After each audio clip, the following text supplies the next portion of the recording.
How to close my profit-making agency due to a lack of a sales co-founder. Well, if you're making profit, why are you closing? Let's find out. This is from Silicon Sage.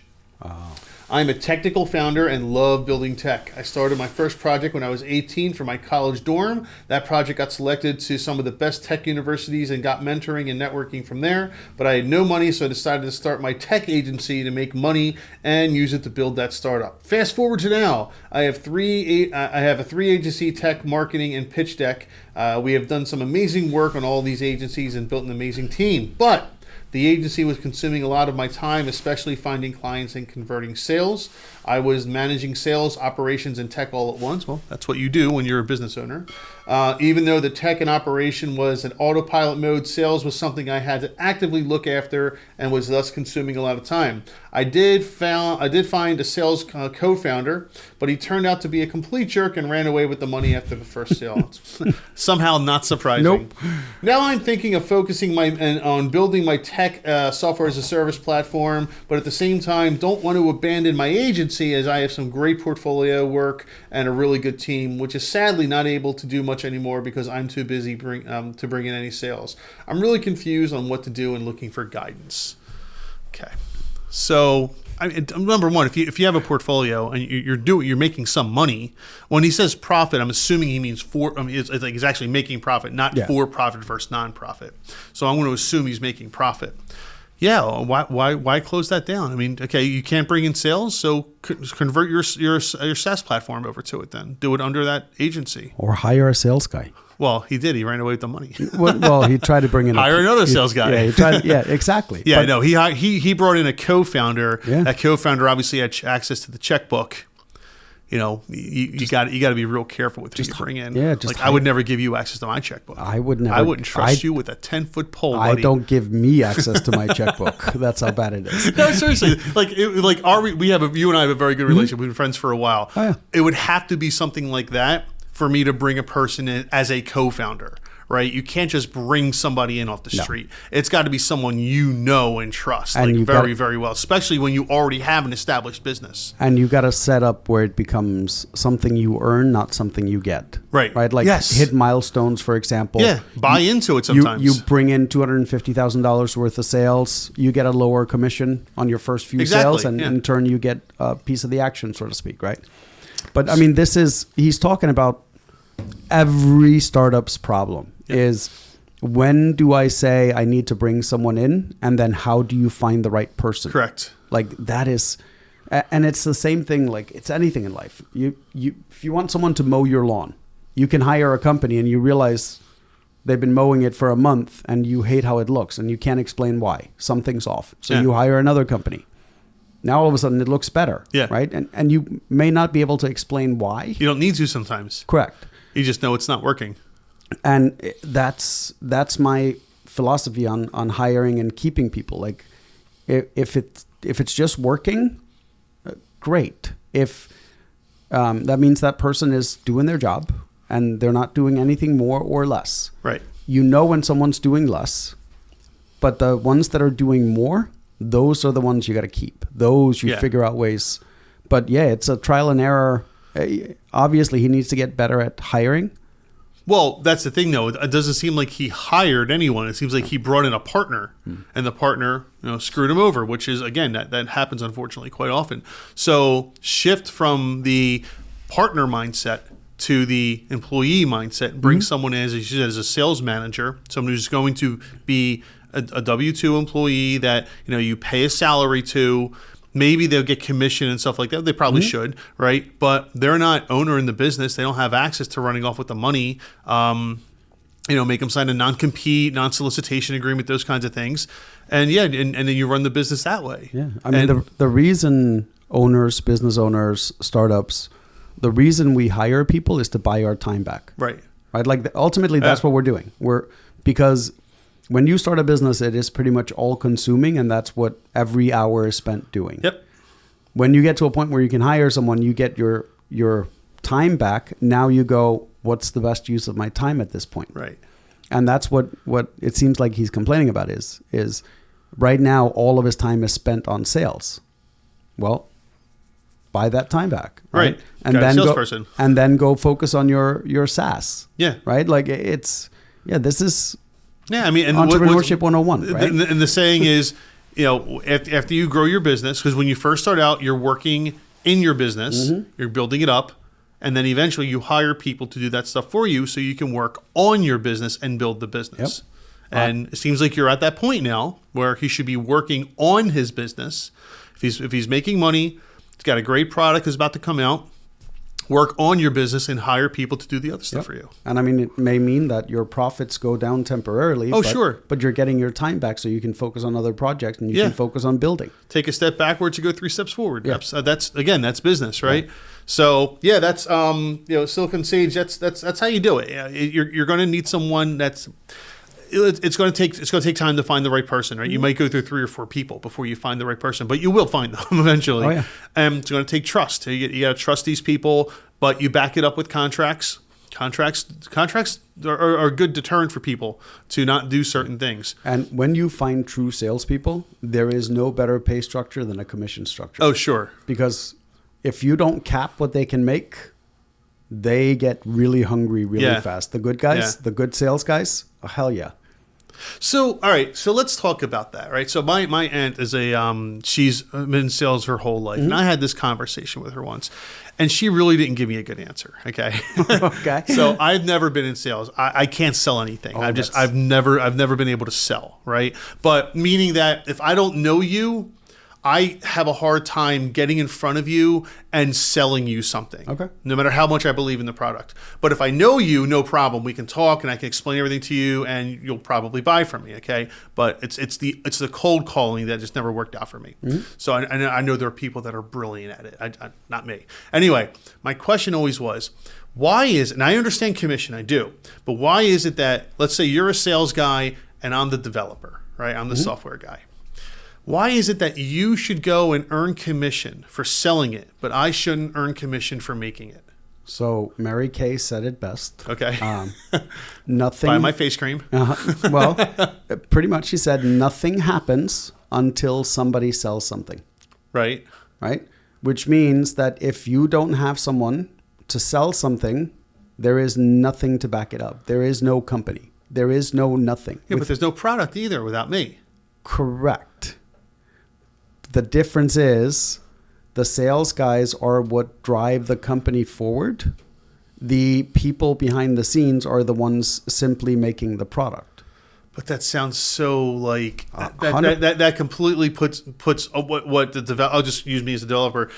Puts what we do like it means nothing. It's meaningless. It's not meaningless, right? It's what it sounds like. It's not meaningless. You're saying just build the product. It's not. So here's the thing: if you have the best product in the world and no salesperson, how much of that product is going to sell? Sure, and if you have the best salesperson in the world and no product, how much product are you going to sell? But you just need you can have a shitty product, right? And a good sales, yes. Well, no, never mind. Really? That's a dumb question. Right? But that's the thing is, and I see it a lot. I see it in my industry. I saw it in the industry I was in. Like I used to do cold call sales, right? Did we have the best product? No. Did we have a good product? Yeah. Did we have some top-notch salespeople on our team? Oh, hell yeah. We became, the largest web developer in our country in a matter of like months. And it was 4 of us that were behind it. Like I was literally selling a website every 3 days, right? From cold calls. Right. But that's why, because of us, the company now was also able to grow, right? But without the sales teams, you don't have to hire the developers. You don't have to hire all the back-end people. And those become your fixed costs for doing things. And I know it sounds horrible. It's not that it's horrible. It's just, to me, it's illogical. It's just, you can't do one without the other. There's but we don't value everything the same way. It's a chicken and the egg here, right? Can't have sales without product. Product's useless without sales. So why aren't they looked at equally? I don't understand that. Maybe I just never will. But that's the thing. Like you can have a crappy salesperson that will never make more than the developer does. Yeah, but you can also have a crappy developer that breaks everything. Yeah, you could. But I can still sell it. Right? And that's the thing is I can still drive revenue as a salesperson. You can't drive revenue as a developer. You can keep revenue, right? You can maintain the revenue by making sure we don't lose the clients, but you're not the one bringing in more business. Yeah, but if you make a good product, right? If the developers and their teams contemplate and make a good product, it makes your job as a salesperson easier. 100%, which is why good salespeople will pick products that are functional and good and don't cap what they can make. Yeah, but they're only functional because of the development team. Correct. Again, I don't get it. Correct. I don't know. Maybe I'll never understand this. Maybe I'm thinking about it too logically. It all comes down to who's driving revenue for the company, who's bringing the money in. And Yeah, but that's part of your job as a salesperson is to bring money in. So why should you be paid differently than the person whose job it is to make sure the product can actually is a viable, functional product? But not every company is like that. Not everybody pays salespeople commissions. No, either, sure. Sometimes right? there's base, sometimes there isn't. The base is often very low. But I mean, so a company I worked at before where there were salespeople were making $200,000-$300,000 a year. Yeah. But I also think it's hard to it's easy to quantify a sales job because I can say if you go out and you sell $1 million worth of stuff, it's very easily quantifiable in dollars and cents, right? Yeah. It's much harder to quantify the developer's value as far as how much money they brought in or how much they're worth to the company in the same sense. Sure. Right? So like when I look at a salesperson, I go, look, I know my margins are, let's call them 50%, right? So I know even if I give him a 20% commission, we're still getting to keep 30%. How do I set up a similar structure with a developer? Based on total products sold, I guess. But it's a salesperson that sold it. No, the developer didn't. No, right? I can't buy that. But you have to quantify it, right? Like I have to quantify you as a developer. How do I put a developer on a commission structure? Right, but then there's no, and what you're saying is there's no way of knowing that because of the work that particular developer did, that's why the sale was completed, right? It's very hard to quantify. Oh, it's not impossible, sure. Correct. So, but that goes back to marketing, to the Yellow Pages book. You know, unless you had a separate phone number or something like that, even today, there's no way of knowing unless again you have separate phone numbers that the person found your ad on that billboard or the brochure that they found on the street. Right? Correct. There's no way of knowing unless you have different, like phone numbers or websites, addresses, or something like that. Which is why a lot of companies are actually doing that because they're trying to quantify what is driving sales. Right. Because they're willing to spend more money on that medium, sure. And so bringing that back to this, it's very difficult to figure out, if not impossible, to figure out what the individual developer did. Correct. Right. Plus the graphic designer that was involved and the UI expert and stuff like that. But if you can make developers, if you can put in a performance rating and you pay based on performance, not based on hours, it comes back to the same thing. Sure, of course. Right. Because salespeople are paid for performance, not hours worked. Right. If I take a job with a company and I happen to have great relationships because I was in the wholesale industry, I can go out and close 30 deals next week. Right. And I just brought the company another $1 million worth of revenue. And it took you 20 hours to do it. Right. Correct. Do they value me for 20 hours worth or do they value me for what I brought in? Right. That depends on the company. But you and I both know that a lot of businesses and a lot of this stuff is about the relationships, right? Which is why salespeople, like really good salespeople, often have non-competes. Oh, sure. Right. But it's exactly the reason that they have non-competes is because it's easy for them to go over to a competitor. And take the relationship with them, yeah. Correct. And that's kind of the big thing is the relationships that you develop as a sales rep. The developer may never, ever, ever talk to a customer nor have a relationship with them. And you could swap out the developer, find an equally good developer, right? And still have the sale. But you can't swap out an equally good salesperson and expect to keep all those customers. That I fully understand and agree. I think that's part of why they are overcompensated. I shouldn't say overcompensated, but that's part of the reason. Highly compensated. They're highly compensated, and they're compensated in a different way. Yeah. I don't know. Maybe one day I'll understand. But it's like the tow truck industry. Oh, sure. We talked about that last week. Yeah, no, but I totally forgot about it when is one of the biggest reasons many smaller automotive shops have tow trucks is they don't really want to be in the towing business.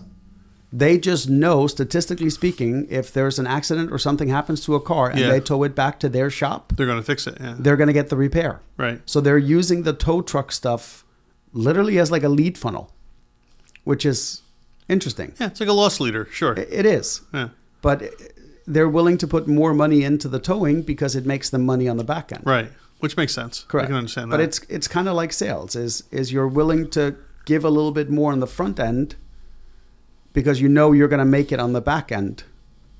But you can't quantify directly whether is it the mechanic? Is it the tire guy? Right. Is it the body shop? Is it the painter? Like, which one of them is the one that brings you the most income on the back end? Yeah, that makes sense. So it's... I don't know.